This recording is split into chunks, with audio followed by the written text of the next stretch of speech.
আমরা যে জীবনে বিপদে পড়ি, আমরা বিপদে পড়লে আমাদেরকে উদ্ধার করে কে?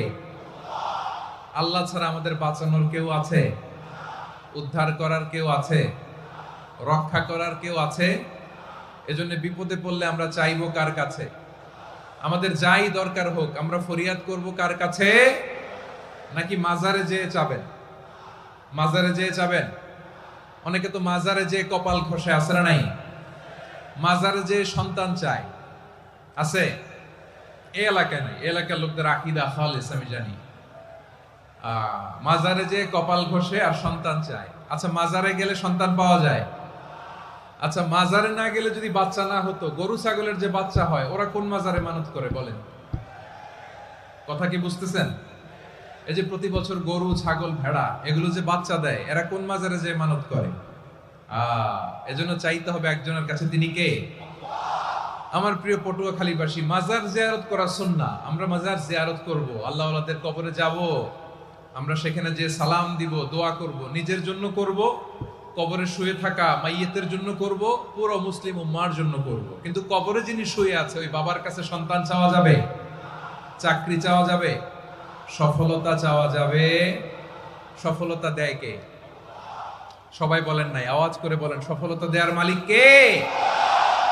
এক কথাই রব্বুল আলামিন বলেন, ওয়া ইয়ামসাসকাল্লাহু বিদুররিন ফালা কাশিফা লাহু ইল্লা হু ওয়া ইয়ুরিদকা বিখাইরিন ফালা রাদ্দা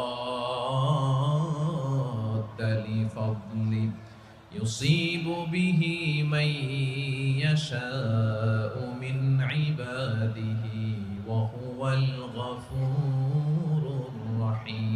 আল্লাহু আকবার। আল্লাহ বললেন, ওয়া ইয়ামসাসকাল্লাহু বিদুররিন ফালা কাশিফা লাহু ইল্লা হু।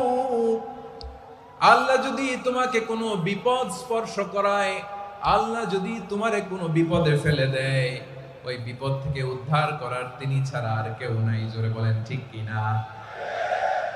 তিনি যদি কোনো বিপদে ফেলেন, তিনি ছাড়া বিপদ থেকে উদ্ধার করার কেউ নাই।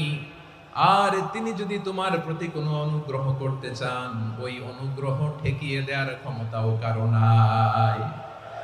আল্লাহ যদি আপনার সফলতা দিতে চায়, পৃথিবীর কোন শক্তি ওই সফলতাকে থামাতে পারে? এজন্য আল্লাহ বললেন, খবরদার, চিন্তা আকীদা খালিস করে নাও। ওয়া ইয়ামসাসকাল্লাহু বিদুররিন ফালা কাশিফা লাহু ইল্লা হু। আল্লাহ বিপদে ফেললে বিপদ থেকে উদ্ধার করার কেউ থাকে না। আর আল্লাহ যদি তোমার প্রতি দয়া দেখাতে চান, অনুগ্রহ করতে চান, ওই অনুগ্রহকে প্রতিরোধ করার মতো ক্ষমতা কারো নাই। তিনি তার বান্দাদের মধ্য থেকে যাকে ইচ্ছা তাকে দেন, যত ইচ্ছা তত দেন। তিনি ক্ষমাশীল, তিনি মেহেরবান। সুবহানাল্লাহ। তিনি ক্ষমাশীল, তিনি মেহেরবান।